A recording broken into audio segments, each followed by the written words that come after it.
Hello everyone! Magluluto po tayo ngayon ng paksiw na bangus. Lutong Middle East. Ang mga sangkap na gagamitin syempre, isang buong bangus, siling haba, talong, ampalaya, luya, sibuyas at bawang.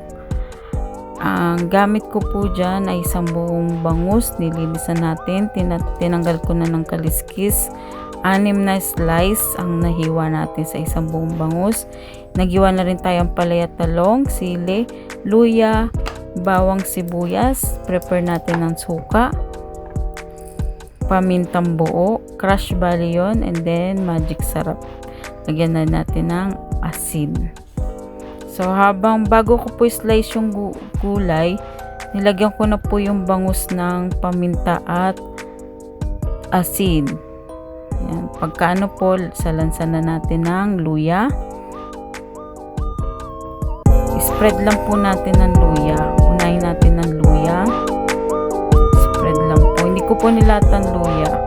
And then, sibuyas. Lagyan na natin ng sibuyas.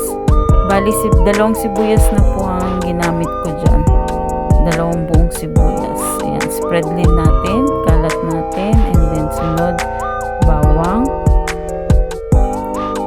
Ayan. Itansya lang natin. Kalat-kalat. Ayan. Spread lang natin. And then, lagay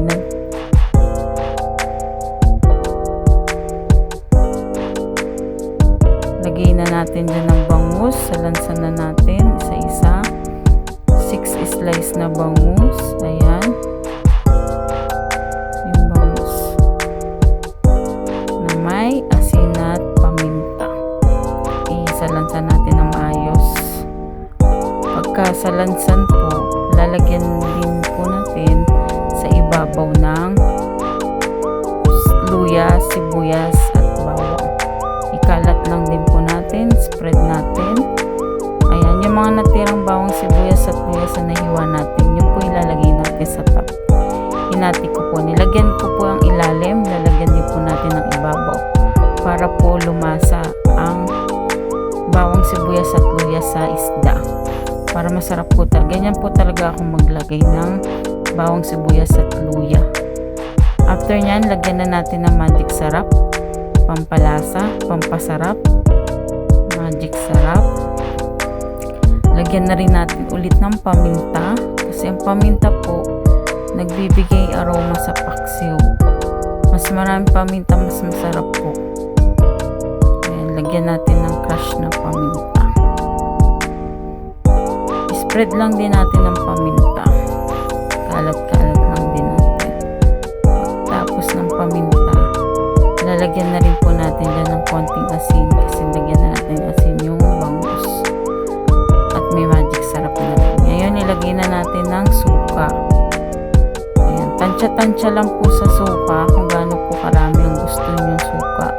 Kung gusto nyo ng maasim na paksiw, ayos lang. And then, lagyan natin ng 1 cup na water. Ayan, spread lang din natin para pantay po ang lasa. Takpan natin, lutuin natin siya sa 5 to 10 minutes. Pakuluan lang po sa medium fire. After 5 minutes to 10, nilagyan ko na po siya ng siling haba. Pinakulan ko muna talaga siya bago ilagay yung mga gulay. So, lagay na natin, after ng siling haba, lagay na natin ng talong. Inuuna ko po muna ang talong kaysa sa ampalaya. Kasi may ampalaya po na mapait. Para bang steam lang po siya. Ayan, lagay lang natin sa ibabaw. So, hindi ko po yan hinahalo-halo.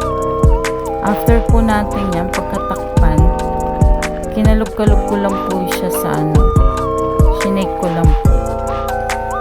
And then, tatakpan natin. Lutuin natin siya ng 5 to 10 minutes na medium fire.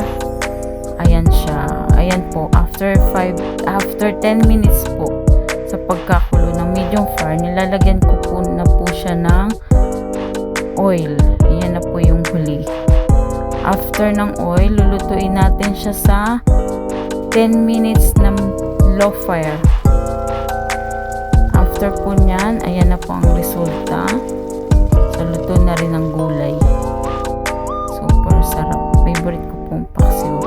Ayan, Luto na po ang ating paksiw na bangus, lutong Middle East. Tanan! Let's eat, guys! Thank you for watching!